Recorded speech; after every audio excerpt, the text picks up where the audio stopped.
भगवान के लिए अपनी ज़बान सँभालो और मुझे प्यार करने दो। यह कविता कैनोनाइज़ेशन की नाटकीय आरंभिक पंक्ति है। ए लेवल अहेड में आपका स्वागत है। ए लेवल के छात्रों और शिक्षकों के लिए कविता पाठों की खोज करने वाले वीडियो सेमिनार। यह वीडियो जॉन डॉन की कविता की खोज करता है ताकि आपको समझने, विश्लेषण करने और तैयारी करने में मदद मिल सके। प्रत्येक वीडियो में 4 मुख्य शिक्षण स्तंभों को एकीकृत किया गया है ताकि आप समझ सकें और अपने ज्ञान को चर्चाओं और निबंधों में लागू कर सकें। तो इनके बारे में अधिक जानकारी के लिए कृपया वेबसाइट पर वीडियो देखें। अब कविता पर आते हैं। हम कविता के अवलोकन से शुरुआत करते हैं। अद कैनोनाइजेशन में डॉन ने अपने प्यार की विशेष प्रकृति का जश्न मनाने के लिए फिर से धार्मिक प्रक्रियाओं और कल्पना का उपयोग किया है।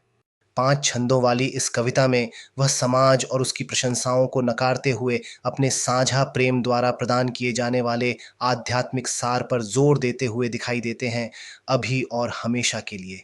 जीवनी की दृष्टि से डॉन की पीड़ा और एन मोर से गुप्त विवाह के परिणाम स्वरूप दरबार से निष्कासन कविता को एक दिलचस्प संदर्भ प्रदान करता है और शायद उनके तर्क के लिए प्रेरणा की अंतर्दृष्टि देता है।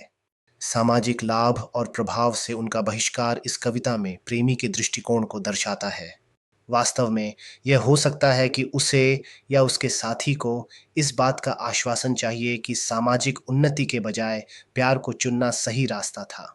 डॉन ने प्रत्येक छंद की शुरुआती 8 पंक्तियों में 8 से 11 अक्षरों के मिश्रण का उपयोग करते हुए कविता को सावधानीपूर्वक संरचित किया है, जिससे एक जोरदार 6 बीट अंतिम पंक्ति बनती है, जो हमेशा प्यार शब्द के साथ समाप्त होती है। 5 छंद संरचना का उपयोग तर्क बनाने के लिए किया जाता है, क्योंकि वह अपने प्यार के पक्ष में दरबार और सामाजिक उन्नति के लाभों को अस्वीकार करता है। संबोधित व्यक्ति एक अज्ञात व्यक्ति है जो बाहरी दुनिया में व्यस्त है, जिसे हम मान सकते हैं कि उसने डॉन के प्यार को वरीयता देने के विकल्प की आलोचना की है। शुरुआती 2 छंद बाहरी दुनिया से बाधित हुए बिना प्यार करने की अनुमति देने की अपील करते हैं। पहले छंद में वह अपने जीवन के तत्वों, अपने स्वास्थ्य, अपनी उम्र बढ़ने, अपने बर्बाद भाग्य की किसी भी आलोचना को स्वीकार करता है, सिवाय अपने प्यार के। वह अपने सरल अनुरोध की तुलना दरबार में संबोधित व्यक्ति के जीवन से करता है। दूसरे छंद में वह यह बताने के लिए बयानबाजी के सवालों की एक श्रृंखला का उपयोग करता है कि उसके प्यार का बाहरी दुनिया पर कोई नकारात्मक प्रभाव नहीं है और इसलिए उसे उन्हें छोड़ देना चाहिए। केंद्रीय छंद 2 केंद्रीय छवियों का उपयोग करके अपने प्यार के वर्णन पर जोर देता है, पतंगा लौ की ओर और फीनिक्स। इस छंद में इन छवियों का स्थान ब्रह्मांड में प्रेम की केंद्रीयता को रेखांकित करता है, जिससे इसके महत्व की भावना में वृद्धि होती है।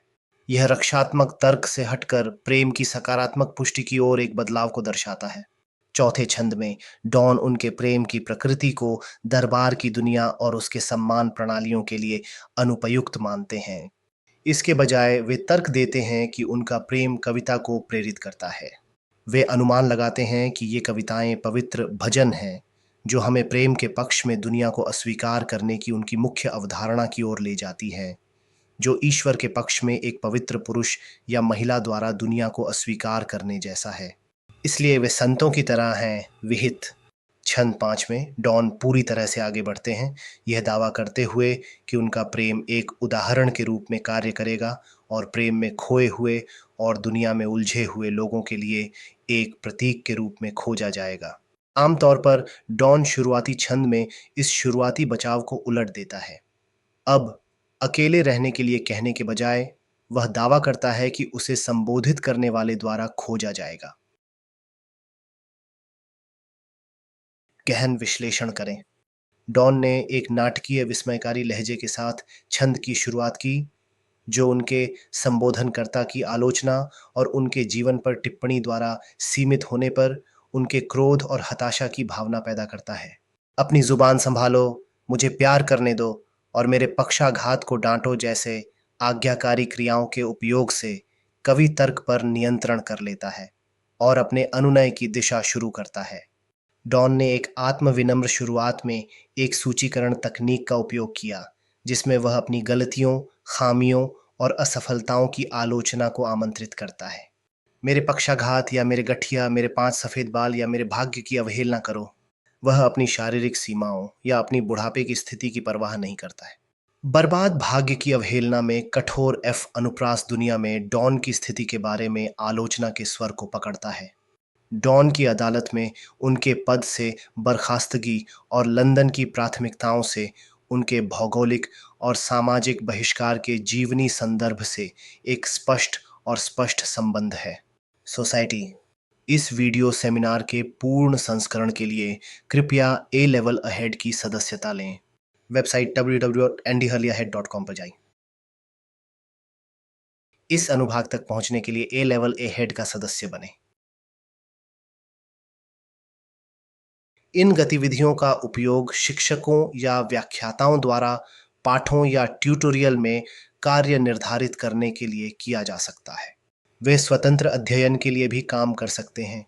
घर के शिक्षकों, घर पर सीखने, संशोधन, तैयारी के काम या अनुपस्थित सहकर्मियों की सहायता के लिए आदर्श।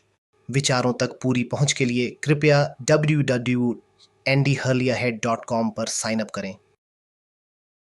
हमें उम्मीद है कि यह अंश वीडियो इस कविता के आपके अध्ययन में सहायक रहा होगा। वीडियो सेमिनार तक पूरी पहुंच के लिए और अपनी शिक्षा या तैयारी को और विकसित करने में आपकी मदद करने के लिए कृपया www.andyhurleyahead.com पर साइन अप करें। आपकी ज़रूरत और पसंद के आधार पर सदस्यता 1 दिन से लेकर 3 साल तक उपलब्ध है। स्कूल, कॉलेज और विश्वविद्यालय अपने सहकर्मियों और शिक्षार्थियों की सहायता के लिए कई लाइसेंस तक पहुंच खरीद सकते हैं। सुनने के लिए धन्यवाद और शुभकामनाएं।